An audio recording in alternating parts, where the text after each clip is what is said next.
শেখ নিবাসে আজ রান্নার ধুম পড়ে গেছে। দুপুরে সকলে খেয়ে ঘুম দিয়ে কিছুক্ষণ আগে উঠেছে। যারা ও সিয়ামের আর দেখা হয়নি, মূলত যারা নিচে নামেনি। এক বক্স চকলেট খেয়েছে আর ক্লান্ত থাকার দরুন সে ঘুমিয়ে পড়েছিল। তার ঘুমে কেউ ব্যাঘাত ঘটায়নি, তবে সে জানল না তাকে দেখার তৃষ্ণায় কেউ তৃষ্ণার্ত ছিল। সে দেখল না তাকে দেখার ইচ্ছায় কারো চোখ চাতক পাখির ন্যায় ছিল। সিয়াম ও তার কাজিনরা ড্রয়িং রুমে বসে আছে, শুধু সেখানে জারা ও সানি নেই। সানি একটা প্রজেক্টের কাজের জন্য লন্ডনে গেছে, যা সিয়াম ফেলে এসেছিল। আর পুরুষরা অফিসে গেছে কিছু কাজের জন্য, মহিলারা সব রন্ধনশালায়। এখন সন্ধ্যা 7টা বাজে। তাদের সামনে চা, কফি, পকোড়া রাখা, কিন্তু একজন পুরুষের সেদিকে মন নেই। তার চোখ এখনো ষোড়শী এক রমণীকে খুঁজছে। হঠাৎ তার কাঁধে কেউ হাত রাখে। হাত রাখা ব্যক্তিটি তার দিকে তাকিয়ে দুষ্ট হেসে বলল, আমার বোন এখানে নাই, এত সহজে তাকে পাবেও না। বলেই সকালে উচ্চস্বরে হেসে উঠল। সিয়াম বিরক্তি নিয়ে তাদের দিকে তাকিয়ে বলল, তোর বোন থাকে কখন? আসার পর থেকে ঘরে খিল দিয়ে বসে আছে। ওর জন্য আমি এত তাড়াতাড়ি আসলাম, আর ও আমার সাথে এটা করলো। ইলিয়াস অবহেলায় বলল, তোমাকে আগেই বলেছিলাম ভাইয়া, আসলে লাভ নাই, ও তোমাকে দেখতে পারে না। সকলে এই কথা শুনে নীরবতা পালন করলো। তবে মমিতা মুচকি এসে বলল, তার জন্য তো আগে এসেছে। সিএম ব্যতীত সকলে অবাক হয়ে এক প্রকার চিৎকার করে বলল, মানে? মমিতা উচ্চস্বরে হাসতে লাগলো। সিএম লাজুক হাসে। মমিতা হাসতে হাসতে বলল, আমাদের ষোড়শীর মনে প্রেমের ফুল ফুটাতে তার আশা। ফারিয়ার চোখ ছোট ছোট করে সিএমের দিকে তাকিয়ে বলল, তুই কি এই জন্য এত বড় একটা প্রজেক্ট ফেলে এসেছিস? সিএম কিছুক্ষণ নীরবতা পালন করে, তারপর সকলকে অবাক করে দিয়ে গুনগুন করে গান গেয়ে ওঠে, তোমার দেখার ইচ্ছে আমায় ভীষণ পীড়া দিচ্ছে।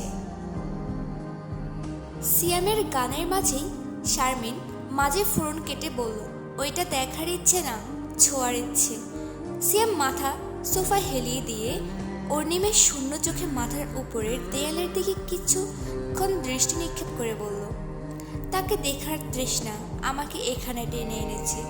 শুধু একবার চাহনি টানে ভেসে এলাম দূর আকাশ পানে, তাকে এবার নিজের কাছে রাখবো বলে। তার কথা শুনে সবাই একে অপর দিকে তাকিয়ে হঠাৎ এক চিৎকার করে বলল, ওহো! সিয়াম এতক্ষণে আবেগীয় হয়ে পড়েছিল, নিজের কাল্পনিক চিন্তায় ডুবে গিয়েছিল, কিন্তু হঠাৎ তাদের চিৎকারে বিরক্ত করে দৃষ্টি নিক্ষেপ করে বলল, আরো জোরে চিৎকার কর, একদম পাড়া প্রতিবেশীকে জানা, পারলে 14 গোষ্ঠীকে জানা। রায়হান দুষ্ট হেসে বলল, ভাই বিশ্বাস করো, আমার কাছে যদি মাইক থাকতো আমি আসলেই সবাইকে জানতাম। চুপ কর শালা। রায়হান চোখ ছোট ছোট করে বলল, আমি তোমার প্রিয়, তোমার বড় ভাই, আমাকে সম্মান দাও।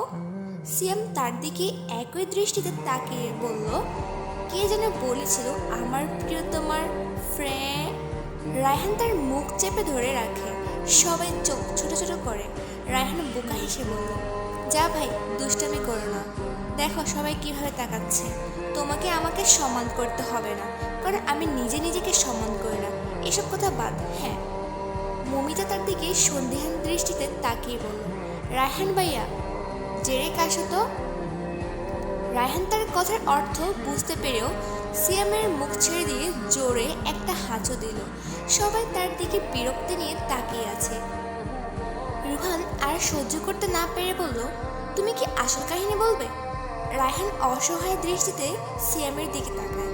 সিয়াম তার দিকে শয়তানি হাসি দিয়ে সবার উদ্দেশ্যে বলল, আসলে কি হয়েছে বলতো? রায়হান এবার কাঁদো কাঁদো মুখ করে বলল, ভাই। সবাই তার দিকে অগ্নিদৃষ্টি নিক্ষেপ করে, যেন আর একটা কথা বললেই তাকে কাঁচা খেয়ে ফেলবে। রায়হান কাচুমাচু হয়ে বসলো। সিয়াম তাদের দিকে তাকিয়ে বলল, আসলে রায়হান বলছিল যারার ফ্রেন্ড অনেক বাজে দেখতে। সবাই যেন তার কথা বিশ্বাস না করলেও তা বিশ্বাস করার চেষ্টা করলো। রায়হান হাঁপ ছেড়ে বাঁচল, কিন্তু অন্যদিকে সিঁড়িতে দাঁড়ানো রমণী রাগে লাল হয়ে আছে। সেই রমণী কোমরে হাত দিয়ে সবার সামনে দাঁড়িয়ে সিয়ামের দিকে আঙ্গুল নিক্ষেপ করে মৃদু চিৎকার করে বলল, এই কি বললেন আপনি? আমার ফ্রেন্ড বাজে দেখতে? সবাই অবাক চোখে যারার দিকে তাকিয়ে আছে, কারণ সেদিনের পর থেকে সে সিয়ামকে ঘৃণা করে, সাথে ভয়ও পায়। আর আজ আঙ্গুল তুলে কথা বলছে। সিয়াম যারা চিৎকারে থতমত খেয়ে গেল, তবে তার স্বগোপনে সামলে নিয়ে মুখ গম্ভীর করে ফেললো। চোখে মুখে মিছে রাগ নিয়ে বলল, এই আমি তোকে একবারও বলছি তোর ফ্রেন্ড। যারা সিয়ামের রাগ দেখে ভয় পেয়ে গেল, যার দরুন আঙ্গুল নামিয়ে ফেললো। মাথা নত করে বলল, আপনি তো বললেন যারার ফ্রেন্ড বাজে। আমি কি একবারও বলেছি যে আমাদের যারার ফ্রেন্ড? যারা নামে কি পৃথিবীতে আর কোনো মেয়ে নেই? চত্বসব। যারা অপমানে চোখে পানি ছলছল করে উঠল। তা দেখে 24 বছরের পুরুষের হৃদয়ে কম্পন সৃষ্টি হলো। হয়তো তার চোখের জল পুরুষটির হৃদয়ে রক্তক্ষরণ হচ্ছে। সেই পুরুষটি তার দিকে নির্বাক চোখে তাকিয়ে আছে। সবাই তাদের মাঝে কথা বলার সাহস পাচ্ছে না। সিয়াম মমিতাকে ইশারা করে কিছু বোঝায়। মমিতা তার ইশারা বুঝতে পেরে উঠে পড়ল।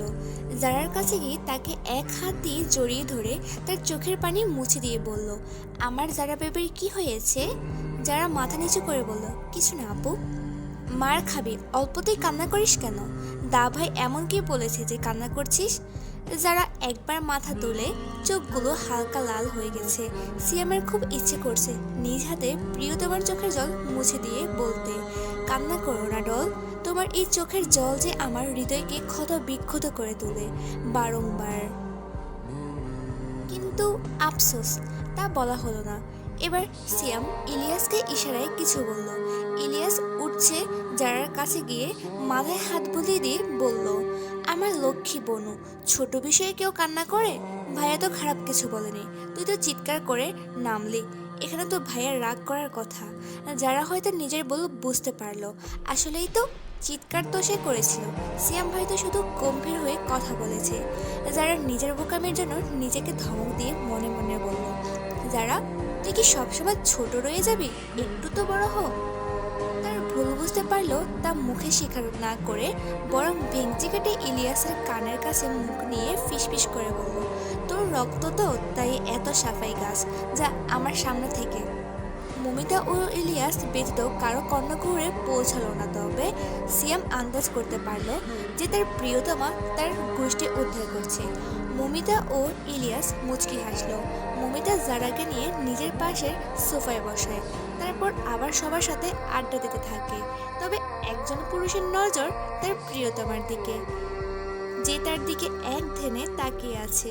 সে তাকালেই চোখ সরিয়ে নিচ্ছে তার প্রিয়তমা। সেই রমণীটি ভাবছে 24 বছরের এই পুরুষটি সেই কবে দেখেছিল। সেই পুরুষটি কেমন একটা অগোছালো ভাবছিল, চিকন ছিল, হয়তো নিজের যত্ন নিত না। তবে আজ সাদা শার্ট, কালো ট্রাউজার, হাতে ব্রাউন রঙের ঘড়ি, শার্ট ইন করে রাখা, চুলগুলো জেল দিয়ে সেট করে রাখা। আগের তুলনায় ফর্সাও হয়েছে, যাকে বলে উজ্জ্বল ফর্সা। 5 ফুট 9 ইঞ্চি, লম্বা হাতের পেশিগুলো ফুলে আছে, হয়তো জিম করে। হালকা বিলাই রাঙ্গা চোখ, হালকা গোলাপি ঠোঁট বা ষোড়শ হৃৎপিণ্ডে ঝড় তুলছে বারংবার। আর পুরুষটি দেখছে তার প্রিয়তমাকে 16 বছরের এক রমণী। ঘুম থেকে ওঠার দরুন এলোমেলো চুল, তৈলাক্ত মুখ খারাপ লাগছে না, বরং জারবাতির আলোয় তা আরও আকর্ষণীয় লাগছে। গোলাপের পাপড়ির মতো ঠোঁট, 5 ফুট 3 ইঞ্চি লম্বা পুরুষটির বুক বরাবর এই রমণী। ফর্সা মায়াবী মুখ, ঠোঁটের একটা তিল ও ঠোঁটের উপরেও আছে লাল একটি গোল জামা পরনে। গভীর সমুদ্রের মতো কালো দুই চোখ, ঘন কালো হাঁটুর 1 ইঞ্চি উপর পর্যন্ত লম্বা চুল, সব মিলিয়ে শুধু তারই প্রিয়তমা। বাড়িতে এত মানুষ, হই হুল্লোড়, আনন্দময় এক পরিবেশ তো থাকবেই। যৌথ পরিবার হলে যা হয়, সবাই খাবার টেবিলে বসে আছে। এখন রাত 9:30। মেয়েরা এক পাশে ও ছেলেরা অন্য পাশে।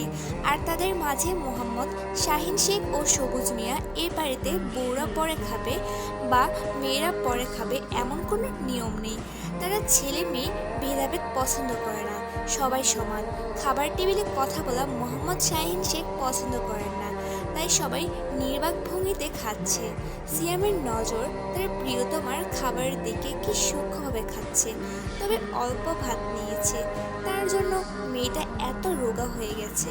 ছোটবেলা কি গুলুমুলু ছিল। তার চিন্তার মাঝে তার বড় ফুফু শাহিদা বেগম তার বাবার দিকে তাকিয়ে বলল, শাহিন, তোকে একটা কথা বলতে চাই।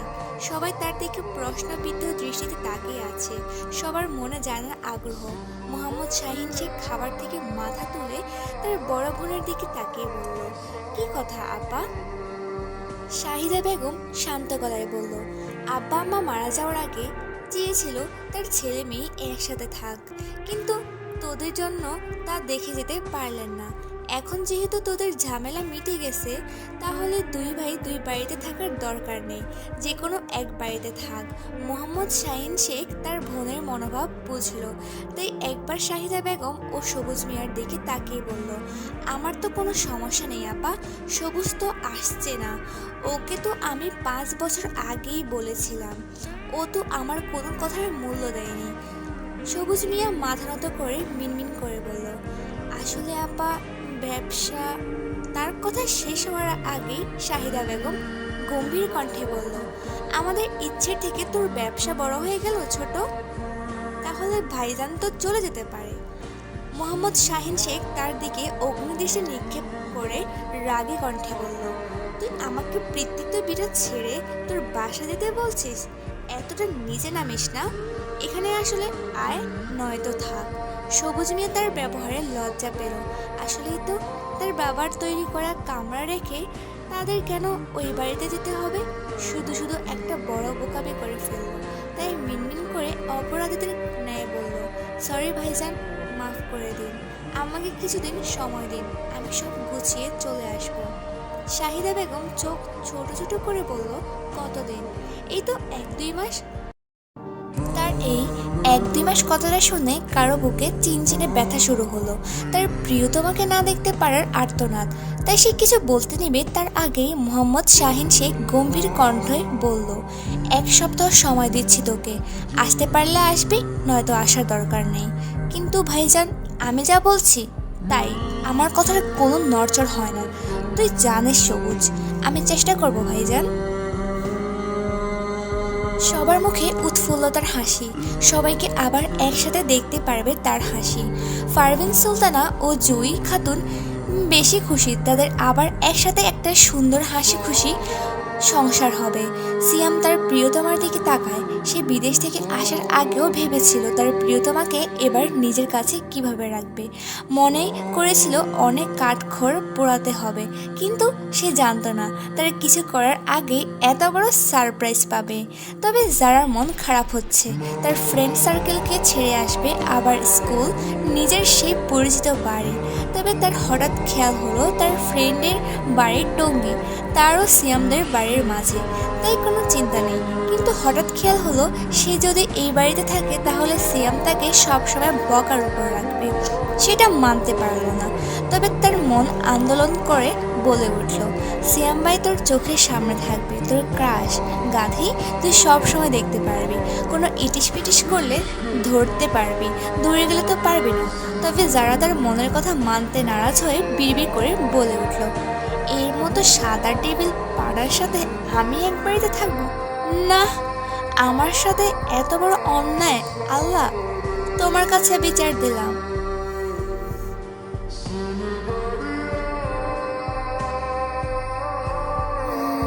তো আজকের পর্বটি এখানেই শেষ। পরবর্তী পর্বের জন্য অপেক্ষা করুন।